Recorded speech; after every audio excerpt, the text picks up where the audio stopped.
Assalamualaikum warahmatullahi wabarakatuh. Hamdan syukron lillah amma ba'd. Sahabat Indonesia Plural yang saya hormati dan saya banggakan. Ini sedang sangat ramai pernyataan Denny Indrayana, politikus Partai Demokrat, yang mengatakan, yang bahkan memastikan bahwa Anies Rashid Baswedan bakal ditetapkan sebagai tersangka kasus Formula E. Ini mari kita analisis sama-sama, karena ini bukan persoalan baru dan ini bukan isu baru menurut saya. Dan saya kira semua orang juga tahu ini bukan persoalan baru. Ini sejak dari dulu. Ya, persoalan kasus Formula E ini mencuat korupsi yang kata Anies itu kelebihan bayar. Dan ini belum jelas akankah Anies dijadikan sebagai tersangka atau bagaimana? Belum. Bahkan kita tahu sama-sama pernyataan Mahfud MD beberapa waktu yang lalu, dia sampai mengatakan di tubuh KPK itu bahkan takut bila mengangkat isu ini, takut di framing publik sebagai politisasi. Ya, bukan benar-benar korupsi, tetapi Mahfud MD menguatkan bahwa nggak boleh, hukum itu mesti ditegakkan kepada siapapun aja yang bersalah.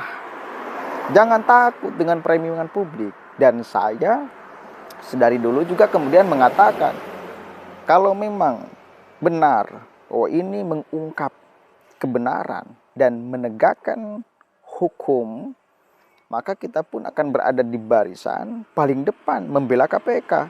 Bila nanti ada premingan muncul bahwa ini persoalan politik, bukan sejatinya persoalan korupsi. Ya, nanti kita cerna ya, kita analisis apa yang akan disampaikan dan dipremingkan oleh si Denny Indrayana ya ke publik itu. Kita coba baca dulu beritanya ya. Gawat, Denny Indrayana ungkap Anies Baswedan bakal ditetapkan jadi tersangka kasus Formula E. Bakal calon presiden Capres RI dari Koalisi Perubahan, Anies Baswedan dikabarkan akan ditetapkan menjadi tersangka kasus korupsi Formula E. Kabar ini diungkapkan oleh pakar hukum tata negara sekaligus politikus Partai Demokrat Denny Indrayana dalam postingan di Twitter.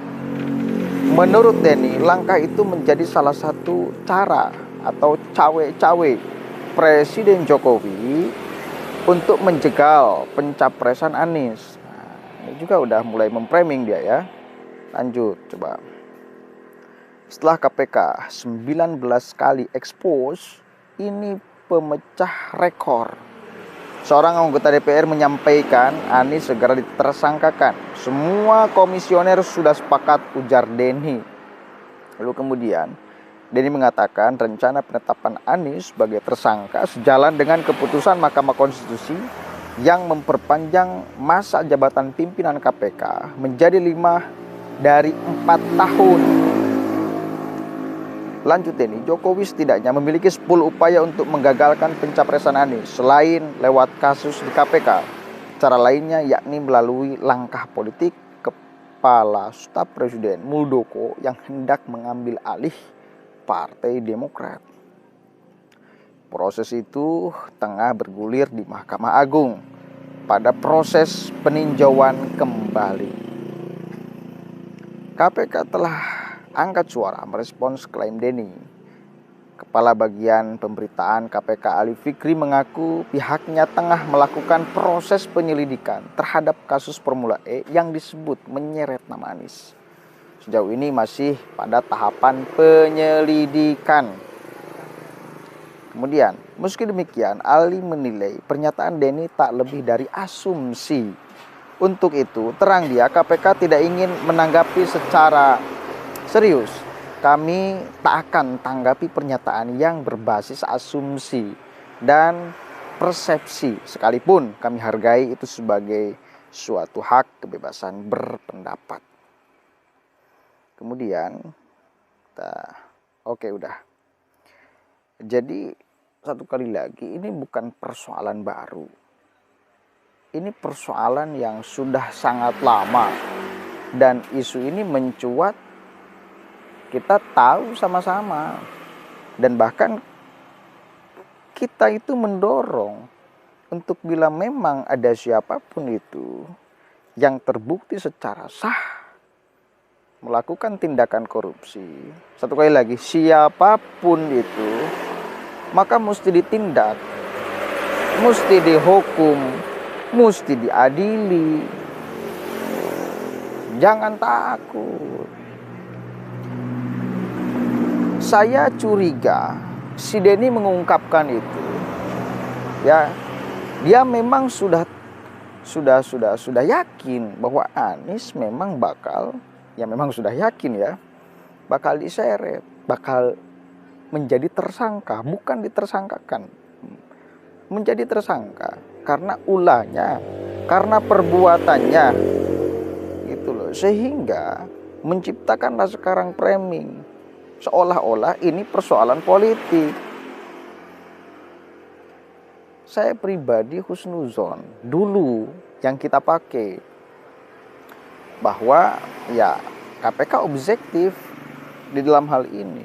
Dan satu kali lagi justru KPK mendapatkan framingan busuk seolah-olah KPK juga takut ingin memproses ini. Makanya kita akan bersuara di sini, nggak boleh takut, nggak boleh ragu di dalam menegakkan hukum. Tindak. Kalau memang mesti jadi tersangka, ya tersangkakan. Ya, kalau memang sudah terbukti ya seret. Itu dong. Bukan persoalan politik.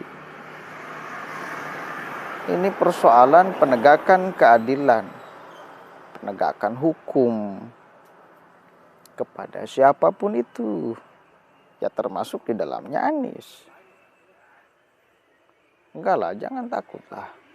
Ayo, kalau memang dia layak untuk menjadi tersangka, bahkan harus atau bahkan wajib jadi tersangka, ya tersangkakan. Tapi kan masih menurut keterangan KPK masih dalam tahap penyelidikan, ya.